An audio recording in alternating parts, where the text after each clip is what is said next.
Antes de entrar no assunto, eu queria falar sobre uma notícia que está circulando. Não é fake news, ela é verdadeira, levando-se em conta o autor, mas na prática ela é falsa. Tem uma lei de 1975 que diz que cabe ao Ministério da Saúde o Programa Nacional de Imunizações, ali incluído as possíveis vacinas obrigatórias. A vacina contra o Covid, como cabe ao Ministério da Saúde definir essa questão, e já foi definida, ela não será obrigatória. Então, quem está propagando isso aí, com toda certeza, é uma pessoa que pode estar pensando em tudo, menos na saúde ou na vida do próximo. Dizer mais ainda, nas palavras do ministro da Saúde, que tive com ele há pouco tempo, ele é bem claro que qualquer vacina aqui no Brasil, Ricardo Barros, tem que ter a comprovação científica e, mais ainda, ela tem que ser aprovada pela Anvisa. Isso não é toque de caixa, nem de uma hora para outra. E nós sabemos, né, que muita gente contraiu e nem sabe que contraiu e já está imunizado. Vai obrigar essa pessoa a tomar essa vacina, que inclusive, por parte dessa fonte, custa mais de $10. Por outro lado, do nosso lado, custa menos de 4. Não quero acusar ninguém de nada aqui, mas essa pessoa está se arvorando e levando o terror perante a opinião pública, onde hoje em dia, pelo menos metade da população diz que não quer tomar essa vacina. Esse é um direito das pessoas. Ninguém pode, em hipótese alguma, obrigá-las a tomar essa vacina. Então o governo federal, repito e termino, não obrigará ninguém a tomar essa vacina. Quanto ao meu prezado Marcos Pontes, um homem que eu admiro desde os tempos em que ele foi para o espaço, ou até antes, onde um garoto, filho de família simples, logrou êxito num concurso da Academia da Força Aérea, depois o ITA também, e depois teve a coragem, que pouca gente tem, ir a quantos metros de altitude, Marcos? Quantos quilômetros de altitude? 400 quilômetros de altura. Alguns aqui, como eu, né, saltamos a 200 metros. O risco é quase o mesmo, mas com toda certeza, a 400 quilômetros realmente tem que ter muita coragem para tal, até porque a temperatura lá é menos quantos graus Celsius? Né? Na área escura, tá. Pode chegar a menos 80 graus. Menos 80 graus. Eu acho que em poucos segundos vira picolé, isso mesmo? Então, e o Marcos Pontes agora, nesta pandemia, ele não é ministro da Saúde. É da ciência, tecnologia e inovação. E ele chegou para mim com uma planilha, né, mostrando que um certo medicamento, depois de exaustivas análises com o seu pessoal, o qual os cumprimento nesse momento aqui, apontou a possibilidade, deixa eu ler aqui porque eu não vou conseguir, da nitazoxanida atingir o seu objetivo. Eu lembro a primeira vez, nós fomos no hospital das Forças Armadas. E, num primeiro momento, todo mundo desconfiava do Marcos Pontes. Qual é desse cara? Ele não é médico. O que ele pode nos apresentar de concreto tocante a isso? Isso teria que vir por parte do Ministério da Saúde. Bem, naquela época, tínhamos um ministro marqueteiro. Está na cara que teríamos dificuldade para tratar desse assunto. E com muita coragem, o Marcos levou avante essa proposta.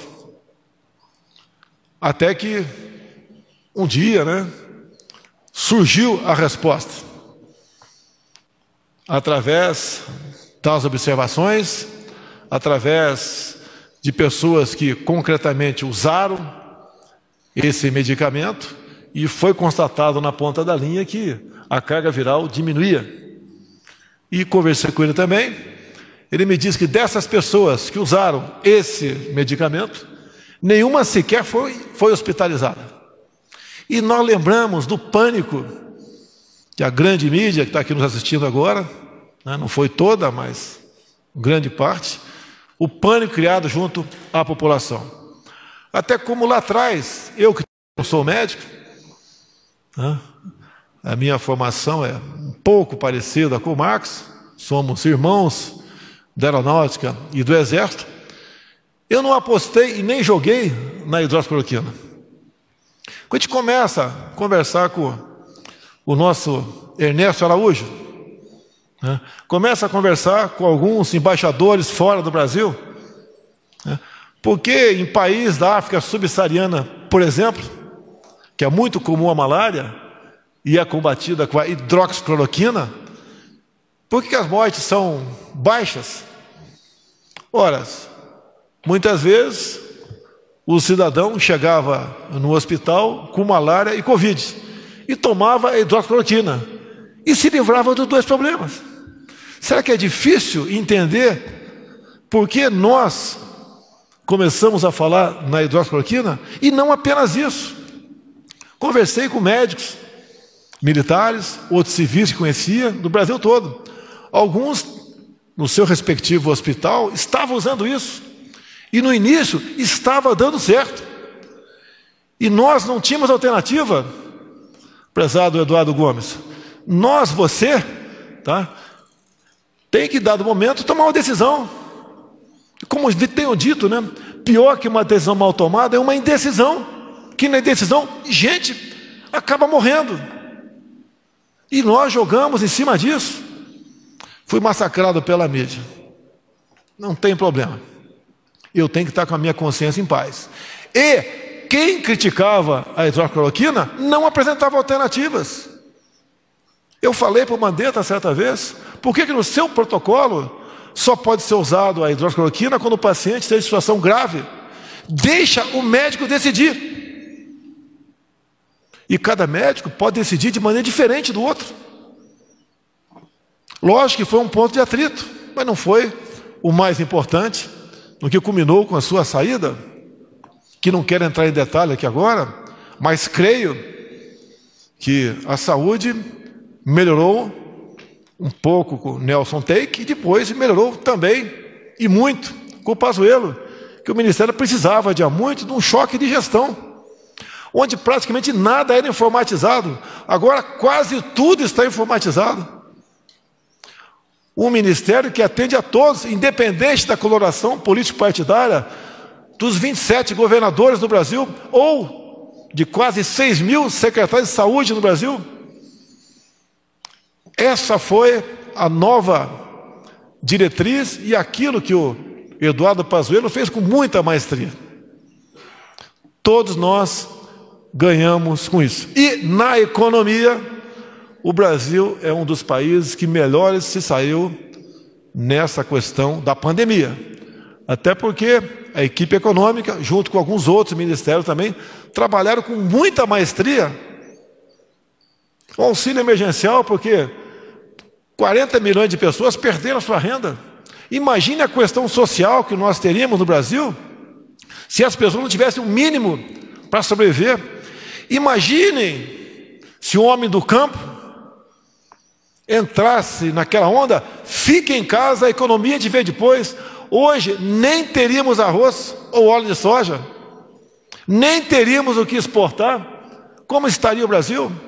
E eu sempre disse que tínhamos dois problemas pela frente: o vírus e o desemprego, que deveríamos tratá-los de forma simultânea e com a mesma responsabilidade. E assim foi feito. Socorremos pequenas e microempresas, rolamos dívidas de estados e municípios, entregamos a governadores e prefeitos aquilo que supostamente eles não arrecadariam com ICMS ou com ISS. O governo federal fez a sua parte, mesmo sendo impedido de entrar diretamente na questão da saúde. E depois a gente começa a entender por quê. Porque lá, no outro poder aqui do lado, foi o ministro à época falar barbaridades, como, por exemplo, nas próximas semanas poderemos ter caminhões do Exército recolhendo corpos pelas ruas. O pânico se fez presente até no núcleo dos poderes em Brasília. E, obviamente, contra a minha pessoa foi falado muita coisa também. E decisões foram tomadas. Creio eu, se eu tivesse como ajudar na condução dessa questão, os danos, as mortes seriam muito menores em números. Que eu falava que o fique em casa não era para aquela pessoa não contrair o vírus, é para que ela um dia, ao contrair, fosse alongado esse tempo, de modo que não houvesse filas em hospitais, amontoamento de pessoas. E outra coisa grave, com aquela história, fique em casa, quando tiver falta de ar, você procura o médico. Será que não era para se comprar a toque de caixa, respiradores, com preços mais do que abusivos, passando de 30 para mais de 200 mil reais cada um? A história vai mostrar quem estava com a razão. A história vai mostrar quem não se preocupou com sua biografia para salvar vidas. E isso, no meu ministério, depois de alguns acertos, obviamente, chegamos à conclusão que fizemos a coisa certa. Selva, o nosso prezado Eduardo Pazuello, não tem problema, né? Não está presente, talvez pela sua silhueta, Joeliano, ele teve uma pequena indisposição e foi para o hospital, né? E já tem notícia, está tudo bem, tudo tranquilo. Espero falar com ele daqui a pouco, né? Com toda certeza, ele gostaria muito de estar presente nesse evento aqui, que afinal de contas tem muito a ver com o ministério dele do que o do Marcos Pontes. Mas todos nós trabalhamos de forma unida, ombreados, buscando soluções para os problemas do Brasil. E este, quando se fala em vida, com toda certeza, não é um dos, não, é o mais importante. E nós trabalhamos dessa forma. Não temos medo de nos expor, de enfrentar desafios e sofrer críticas, na maioria das vezes infundadas, na maioria das vezes injustificadas.